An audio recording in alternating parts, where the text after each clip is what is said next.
کیا فرماتے ہیں علماء دین و مفتیان شرعی متین اس مسئلے کے بارے میں کہ کیا یہ حدیث پاک ہے کہ مسلمان کے جھوٹے میں شفا ہے؟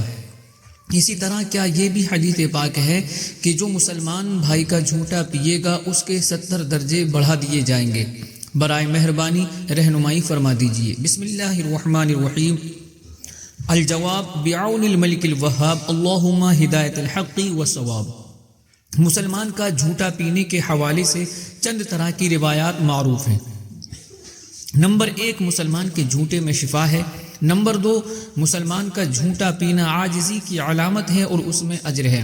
نمبر 3، مسلمان کے وضو سے بچے ہوئے پانی کو پینے میں شفا ہے۔ پہلی قسم کی روایات میں 2 طرح کے الفاظ موجود ہیں، یعنی مسلمان کے جھوٹے میں شفا ہے، اس کے متعلق 2 طرح کے الفاظ آپ کو ملیں گے۔ پہلا، سور المؤمنی شفاء، یعنی مسلمان کے جھوٹے میں شفا ہے۔ نمبر 2، ریق المؤمنی شفاء، یعنی مسلمان کے لعاب میں شفا ہے۔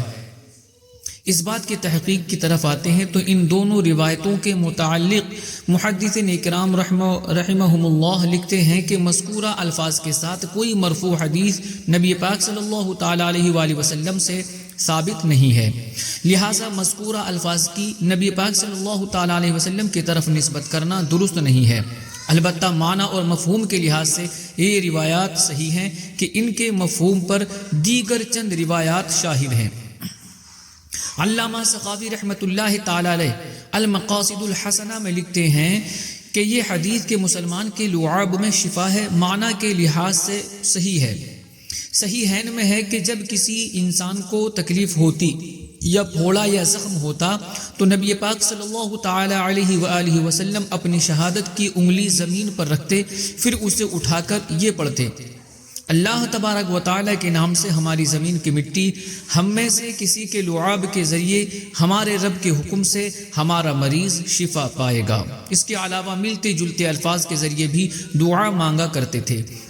بہرحال یہ جو حدیث لوگوں میں مشہور ہے کہ مسلمان کے جھوٹے میں شفا ہے، یہ بھی اگرچہ لفظی طور پر صحیح نہیں ہے، لیکن اس کی تصدیق امام دارقطنی کی الافراد نامی کتاب میں بیان کردہ اس حدیث پاک کہ کسی شخص کا اپنے بھائی کے جھوٹے میں سے پینا عاجزی کی علامت ہے، اس سے ہو جاتی ہے، جس کو ان حضرات نے روایت کیا ہے۔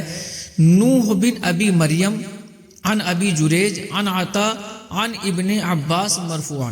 علامہ علی قوری رحمۃ اللہ تعالی علیہ نے الاسرار المرفوعہ فی الاخبار الموضوعہ میں بھی یہی لکھا ہے۔ علامہ اسماعیل اجلونی رحمۃ اللہ تعالی علیہ نے کشف الخفا میں بھی ایسا ہی لکھا ہے، اور شیخ الاسلام والمسلمین اعلی حضرت امام اہل سنت الشاہ امام احمد رضا خان رحمۃ اللہ تعالی علیہ کی ایک عبارت سے بھی معلوم ہوتا ہے کہ یہ حدیث پاک معنن درست ہے۔ چنانچہ آپ علیہ رحمہ لکھتے ہیں، باقی رہا مسلمان کا جھوٹا، وہ کھانا کوئی ذلت نہیں، حدیث میں اسے شفا فرمایا۔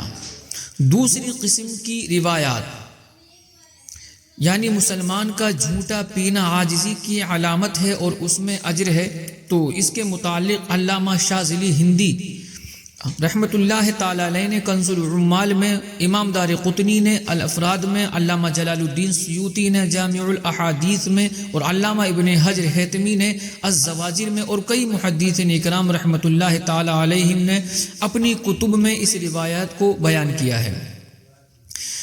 یہ بات تواضع اور عاجزی میں سے ہے کہ بندہ اپنے بھائی کا جھوٹا پیے تو جو اپنے بھائی کا جھوٹا پیے گا اس کے لیے 70 نیکیاں لکھی جائیں گی، 70 گناہ مٹا دیے جائیں گے، اور 70 درجات بلند کر دیے جائیں گے۔ اس حدیث کی تحقیق کچھ اس طرح سے ہے۔ اس حدیث کی سند پر اگرچہ بعض محدثین نے کلام کرتے ہوئے کہا ہے کہ اس میں نوح بن ابو مریم نامی راوی ہے جو انتہائی مجروح ہے، لیکن اس بنا پر اس حدیث کو سرے سے ہی موضوع نہیں کہہ سکتے۔ اولاً تو اس لیے کہ بہت سے محدثین اکرام علیہم الرحمہ نے اس حدیث کے راوی پر کلام کے باوجود اسے قبول کیا ہے، اور بلکہ نہ صرف قبول کیا ہے بلکہ اس کو شاہد کے طور پر بھی پیش کیا ہے، جیسا کہ اوپر بیان کردہ جزئیات میں یہ بات واضح طور پر دیکھی جا سکتی ہے۔ ثانیاً اس لیے کہ اس حدیث پاک کا ایک دوسرا طریق بھی ہے جس کو امام ابو بکر احمد بن ابی ابراہیم اسماعیلی رحمۃ اللہ تعالی علیہ نے اپنی کتاب المعجم میں روایت کیا ہے، اور اس کی سند میں نوح بن ابو مریم راوی ہی نہیں بلکہ اس سند کے ساتھ دوسری ایک سند موجود ہے۔ اسی بات کو امام جلال الدین سیوطی شافعی رحمۃ اللہ تعالی علیہ نے اپنی کتاب الآلیہ المصنوعہ فی الاحادیث الموضوعہ میں بیان کیا ہے۔ چنانچہ امام دارقطنی علیہ رحمہ کی الافراد میں روایت کردہ حدیث پاک نقل کرنے کے بعد وہ لکھتے ہیں کہ اس روایت کو بیان کرنے میں نوح نامی راوی متفرد ہے اور وہ متروک ہے، لیکن میں کہتا ہوں کہ اس کا ایک دوسری سند کے ساتھ مطابق موجود ہے۔ اسماعیلی نے اپنی معجم میں بیان کیا کہ پھر امام اسماعیل رحمۃ اللہ تعالی علیہ کی مکمل سند بیان کی۔ تیسری قسم کی روایات کہ مسلمان کے وضو سے بچے ہوئے پانی کو پینے میں شفا ہے، تو اس کے متعلق یہ روایت بھی درست ہے۔ چنانچہ وضو سے بچے ہوئے پانی کو پینے کے متعلق علامہ ابو حفص عمر بن احمد بن عثمان بغدادی المعروف ابن شاہین، جن کا سال وفات 1385 ہجری ہے، یہ اپنی کتاب الترغیب فی فضائل الاعمال و ثواب ذالک میں اپنی سند سے صحابہ کرام علیہم الرضوان کی ایک جماعت سے روایت کرتے ہیں کہ ہم نے نبی کریم صلی اللہ تعالی علیہ وآلہ وسلم کو فرماتے ہوئے سنا کہ مومن کے وضو کے بچے ہوئے پانی میں 70 بیماریوں سے شفا ہے۔ اسی طرح یہ حدیث پاک کنز العمال، الفردوس، جامع الاحادیث وغیرہ کتب احادیث میں بھی موجود ہے۔ اور شیخ الاسلام والمسلمین اعلیٰ حضرت امام اہل سنت الشاہ امام احمد رضا خان رحمۃ اللہ تعالی علیہ لکھتے ہیں کہ بقیہ وضو کے لیے شرعاً عظمت و احترام ہے، اور نبی پاک صلی اللہ تعالی علیہ وآلہ وسلم سے ثابت کہ حضور نے وضو فرما کر بقیہ آب کو کھڑے ہو کر نوش فرمایا، اور ایک حدیث میں روایت کیا گیا کہ اس کا پینا 70 مرض سے شفا ہے، تو وہ ان امور میں آب زمزم سے مشابہت رکھتا ہے۔ واللہ اعلم تبارک و تعالی ورسولہ اعلم صلی اللہ تعالی علیہ وآلہ وسلم۔